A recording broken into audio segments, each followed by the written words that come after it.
Hello dear student, welcome to my YouTube channel. तो आज हम लोग देखने वाले हैं क्लास 9th के साइंस पेपर को देखेंगे। ये आपका सेट 2 है। इससे पहले सेट 1 अपलोड हो चुका है, उसको आप अभी तक अगर नहीं देखे हैं तो उसका लिंक आपको डिस्क्रिप्शन पर दे दिया गया, वहाँ से आप देख सकते हैं। और आप अगर हमारे यूट्यूब चैनल पर नए हैं तो सब्सक्राइब करके बेल आइकन के बटन को दबा दें ताकि हमारा आने वाला वीडियो का नोटिफिकेशन सबसे पहले आप तक पहुँचे। और टेलीग्राम पर तो जुड़ना बिल्कुल भी ना भूलें, क्योंकि आपको वहाँ पर सारे इंपॉर्टेंट क्वेश्चन आपको वहीं पे हम करवाते हैं। तो चलिए वीडियो को करते हैं फटाफट स्टार्ट। देखिए, सबसे पहला नंबर प्रश्न आपका क्या है। स्वचालित वाहन में एक यंत्र लगा होता है जो उनके द्वारा तय की गई दूरी को प्रदर्शित करता है। इस यंत्र को क्या कहते हैं? तो स्वचालित वाहन में एक यंत्र लगा हुआ है और तय की गई दूरी को जो प्रदर्शित करता है उसको हम लोग क्या कहते हैं? ऑटोमीटर। क्या कहते हैं? ऑटोमीटर। Option number A. उसके बाद दूसरा नंबर सरल रेखा गति का उदाहरण है। इनमें से कौन एक सरल रेखा गति का उदाहरण है? तो इसका जो सही उत्तर हो जाएगा वो हो जाएगा ऑप्शन नंबर बी, सड़क पर कार की गति। कौन? सड़क पर कार की गति। उसके बाद तीसरा नंबर इकाई समय में निश्चित दिशा में तय की गई दूरी को क्या कहते हैं हम लोग? इकाई समय में निश्चित दिशा में तय की गई दूरी को हम लोग क्या कहते हैं? वेग कहते हैं। और त्वरण किसको कहते हैं पता है? समय के साथ वेग के परिवर्तन के दर को हम लोग क्या कहते हैं? वेग के परिवर्तन के दर को हम लोग क्या कहते हैं? त्वरण कहते हैं। और 4 नंबर प्रश्न है, एक समान गति अवस्था में त्वरण होता है। एक समान गति अवस्था में त्वरण क्या होता है? तो शून्य होता है। क्या होता है? शून्य। Option number A. उसके 5 नंबर प्रश्न है आपका, संवेग कैसी राशि है? संवेग कैसी राशि है? तो इसका जो सही उत्तर हो जाएगा वो हो जाएगा ऑप्शन नंबर ए, सदिश राशि है। कैसी राशि है? सदिश राशि। 6 नंबर प्रश्न है, सभी वस्तुएं अपनी अवस्था में परिवर्तन का विरोध करता है, वो कौन सा गुण कहलाता है? जब भी कोई वस्तु अपना अवस्था में परिवर्तन का विरोध करता है तो वो क्या कहलाता है? जड़त्व कहलाता है। क्या कहलाता है? जड़त्व कहलाता है। 7 नंबर प्रश्न है आपका, संवेग का एसआई मात्रक क्या होता है? संवेग का एसआई मात्रक क्या होता है? इसका जो सही उत्तर हो जाएगा वो हो जाएगा ऑप्शन नंबर ए। क्या होगा? केजी मीटर प्रति सेकंड। केजी मीटर प्रति second. Option number A. 8 number प्रश्न है आपका, यदि दो वस्तुएं ए और बी द्रव्यमान क्रमशः 6 kg और 34 kg हो तो क्या होगा? तो इसमें देखिए, इसका जो सही उत्तर हो जाएगा वो हो जाएगा ऑप्शन नंबर बी। बी का जरूरत ए से अधिक होगा। क्या? बी का जरूरत ए से अधिक होगा। उसके बाद है 9 नंबर प्रश्न, न्यूटन का कौन सा गति का नियम ही गति का वास्तविक नियम है? न्यूटन का जो कौन सा गति का नियम जो कि वास्तविक गति का नियम है? तो इसका जो सही उत्तर हो जाएगा वो हो जाएगा ऑप्शन नंबर बी, द्वितीय गति नियम। दूसरा जो गति नियम है वो वही गति का वास्तविक नियम है। उसके बाद है 10 नंबर, पृथ्वी के गुरुत्व त्वरण जी का मात्रक होता है। पृथ्वी का गुरुत्व त्वरण जी का मात्रक, ग्रेविटी का मात्रक क्या होता है? तो इसका जो सही उत्तर हो जाएगा वो हो जाएगा मीटर प्रति second square. Option number B. क्या होगा? मीटर प्रति second square. Option number B.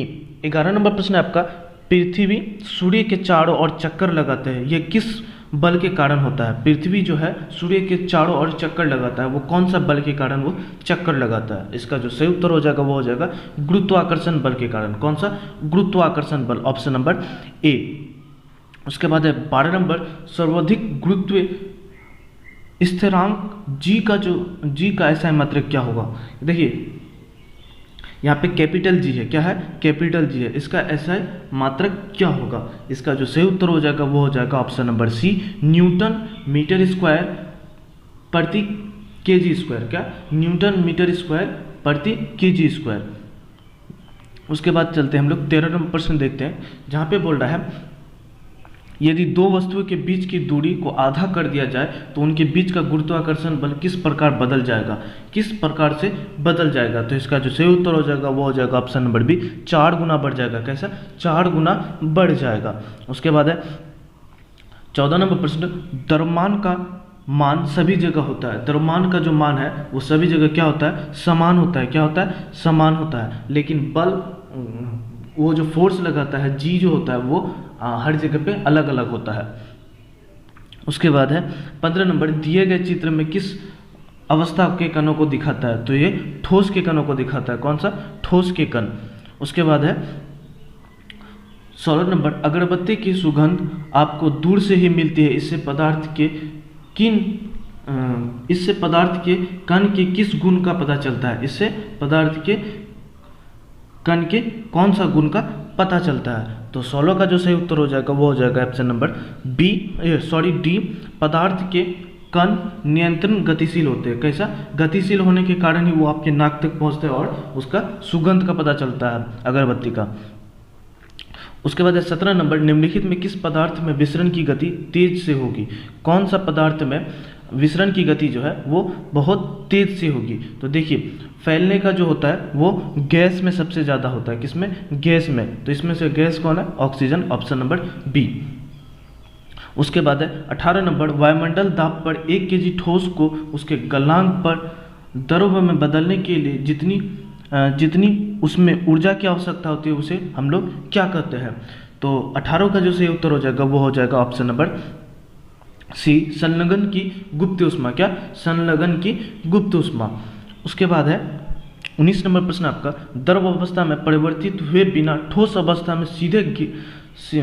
अवस्था से सीधे गैस में और वापस ठोस में बदलने की प्रक्रिया को हम लोग क्या कहते हैं? तो इसका जो सही उत्तर हो जाएगा वो हो जाएगा ऑप्शन नंबर ए, ऊर्ध्वपातन। कौन सा? ऊर्ध्वपातन प्रक्रिया के कारण क्या होता है? ठोस से सीधे गैस में बदलता है और गैस से सीधे ठोस में बदलता है।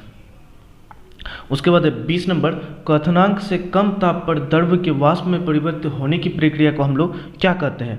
क्वथनांक से कम ताप पर द्रव के वाष्प में परिवर्तित होने की प्रक्रिया को हम लोग क्या कहते हैं? तो 20 का जो सही उत्तर हो जाएगा वो हो जाएगा ऑप्शन नंबर बी, वाष्पीकरण। कौन सा? वाष्पीकरण। उसके बाद 21 नंबर, 0 डिग्री सेल्सियस बराबर होता है 0 डिग्री सेल्सियस। तो देखिए, सेल्सियस कितना है? 0 डिग्री।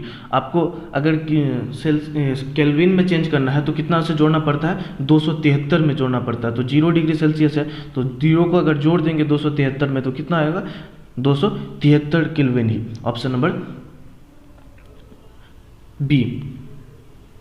22 नंबर, डाल्टन के परमाणु सिद्धांत का निम्नलिखित में कौन सा बिंदु द्रव्यमान संरक्षण के नियम को व्याख्यात करता है? तो 22 का जो सही उत्तर हो जाएगा वो हो जाएगा ऑप्शन नंबर सी, परमाणु अविभाज्य सूक्ष्मतम होते हैं जो रासायनिक अभिक्रिया में ना तो निर्मित होते हैं और ना ही विनाश होते हैं। ना परमाणु का हम लोग निर्माण कर सकते हैं और ना ही विनाश कर सकते हैं।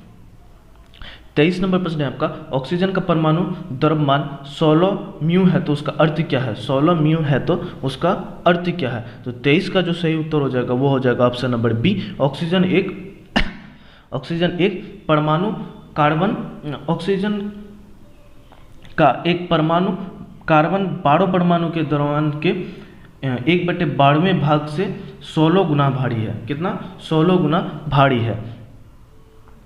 24 नंबर प्रश्न है आपका, किसी भी यौगिक का सूक्ष्मतम कण जो स्वतंत्र रूप से में रहता है तो उस यौगिक के सभी गुण को प्रदर्शित करता है। किसके गुण को प्रदर्शित करता है? तो 24 का जो सही उत्तर हो जाएगा वो हो जाएगा ऑप्शन नंबर बी, अणु। अणु जो है वो हमेशा स्वतंत्र रूप में रहता है। उसके बाद है 25 नंबर, निम्नलिखित में कौन एक चतुर परमाणुक है? चतुर परमाणुक है। इनमें से कौन एक चतुर परमाणुक है? तो इसका जो सही उत्तर हो जाएगा वो हो जाएगा ऑप्शन नंबर बी, NH3। उसके बाद है 36 ग्राम जल को मोल में बदलें। आपको मोल में बदलना है। कितना ग्राम? 36 ग्राम। तो n बराबर आपको निकालना है कितना? 36 ग्राम दिया है तो 36 बटे जल का क्या होता है? परमाणु द्रव्यमान हो जाता है 18। तो अगर 36 को 18 से देंगे तो 2 आएगा। तो कितना हो जाएगा? 2 मोल। कितना मोल होगा? 2 मोल, ऑप्शन नंबर ए। उसके बाद है 27 नंबर, 5 मोल नाइट्रोजन गैस का द्रव्यमान होगा। 5 मोल नाइट्रोजन गैस का द्रव्यमान क्या होगा? तो n बराबर आपका दिया हुआ है कितना मोल? 5 दिया हुआ है। और आपसे क्या पूछ रहा है? नाइट्रोजन गैस का मोल क्या होगा? तो m बटे नाइट्रोजन का जो है कितना होता है? 28 होता है। तो m बराबर हो जाएगा कितना? 140 म्यू। कितना? 140 म्यू, ऑप्शन नंबर बी। उसके बाद है 28 नंबर, कोशिका का बिजली घर क्या है? कोशिका का बिजली घर क्या है? तो 28 का जो सही उत्तर हो जाएगा वो हो जाएगा ऑप्शन नंबर डी, कौन, माइक्रोकॉन्ड्रिया। ऑप्शन नंबर डी इसका बिल्कुल सही उत्तर है। उसके बाद 29 नंबर, निम्नलिखित में किस कोशिका अंग का अपना डीएनए एवं राइबोसोम होता है? निम्नलिखित में किस कोशिका अंग का अपना डीएनए एवं राइबोसोम होता है? तो इसका जो सही उत्तर हो जाएगा वो भी हो जाएगा ऑप्शन नंबर डी, माइक्रोकॉन्ड्रिया। उसके बाद है 30 नंबर, किस कोशिका अंगों को आत्महत्या की थैली कहा जाता है? आत्महत्या की थैली किसे कहा जाता है? तो इसका जो सही उत्तर होगा वो हो जाएगा ऑप्शन नंबर सी, लाइसोसोम को। किसको? लाइसोसोम को आत्महत्या की थैली कहा जाता है। उसके बाद 31 नंबर प्रश्न आपका, पीरियोडिक कोशिका का उदाहरण है, तो इसका जो सही उत्तर हो जाएगा वो हो जाएगा ऑप्शन नंबर बी, बैक्टीरिया। कौन? बैक्टीरिया। उसके बाद झिल्ली जीवित जनन की प्रक्रिया कहाँ होती है? झिल्ली जीवित जनन की प्रक्रिया कहाँ होती है? तो इसका जो सही उत्तर हो जाएगा वो हो जाएगा ऑप्शन नंबर बी, अंतर्द्रवी जालिका में। कहाँ पे? अंतर्द्रवी जालिका में। उसके बाद है 33 नंबर, अर्धसूत्री विभाजन में संतनित कोशिका की संख्या कितनी होती है? तो इसका जो सही उत्तर हो जाएगा वो हो जाएगा ऑप्शन नंबर बी, 2 होती है। कितनी? 2। उसके बाद है 34 नंबर प्रश्न आपका, एक जीव में गुणसूत्र की संख्या 18 है, तो उस जीव के अंडे में गुणसूत्र की संख्या कितनी होगी? तो उसमें गुणसूत्र की संख्या कितनी होगी? तो इसका भी जो सही उत्तर हो जाएगा वो हो जाएगा ऑप्शन नंबर बी, 9 होगी। कितनी? 9।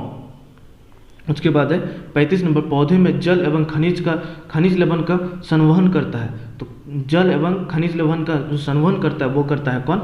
जाइलम करता है। कौन? जाइलम। और फ्लोएम क्या करता है? भोजन को विभिन्न अंगों तक पहुंचाता है। याद रखना, इस दोनों क्वेश्चन में आपको कंफ्यूज नहीं होना है। भोजन में ये क्या करता है? ये एक जगह से दूसरे जगह पर भेजता है, फूड। फ्लोएम याद रखना है, फूड को ये एक जगह से दूसरे जगह भेजता है, और जाइलम से जल को एक जगह से दूसरे जगह भेजता है। ये दोनों चीज़ को याद रखना है आपको। उसके बाद 36 नंबर, रक्त एक उत्तक है, तो कैसा उत्तक है ये? संयोजी उत्तक है। कैसा? संयोजक। ऑप्शन नंबर बी और सी। 37 नंबर, अस्थि एवं मांसपेशी को जोड़ने वाली रचना क्या कहलाती है? ये क्वेश्चन इससे पहले वाले भी सेट पे हम बताएं हैं, तो ये सेट क्वेश्चन बहुत इंपॉर्टेंट है और ये सेट भी इंपॉर्टेंट है। दोनों सेट को आपको देख लेना एक बार। तो 37 का जो सही उत्तर हो जाएगा वो हो जाएगा ऑप्शन नंबर बी, टेंडन। कौन सा? टेंडन। ये क्या करता है? अस्थि एवं मांसपेशी को जोड़ने वाली रचना करता है। उसके बाद है 38 नंबर, पैराकाइमा जिसमें क्लोरोफिल होता है वो कहलाता है। पैराकाइमा जिसमें क्लोरोफिल होता है वो क्या कहलाता है? तो 38 का जो सही उत्तर हो जाएगा वो हो जाएगा ऑप्शन नंबर सी, क्या कहलाता है? क्लोरोकाइमा। कौन सा? क्लोरोकाइमा। जिसमें आपका क्लोरोफिल होगा उसको हम लोग क्या कहते हैं? क्लोरोकाइमा। उसके बाद है 39 नंबर, किस उत्तक के विभाजन से पौधे की लंबाई बढ़ती है? कौन सा उत्तक के विभाजन से पौधे की लंबाई बढ़ती है? तो इसका जो सही उत्तर हो जाएगा वो हो जाएगा ऑप्शन नंबर ए, विभजितक का।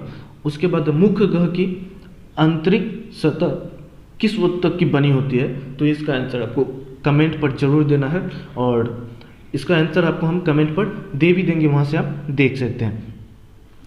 ठीक है, फिर मिलते हैं नेक्स्ट वीडियो में। तब तक के लिए इतना ही। बिल्कुल आप लोग सेट को बढ़िया से तैयारी कीजिए, और आप लोग का ये 2 सेट से बहुत ज़्यादा क्वेश्चन पूछेगा, और एक सेट हम करवा देंगे साइंस का, ताकि आपका एग्जाम बहुत ही गर्दा जाने।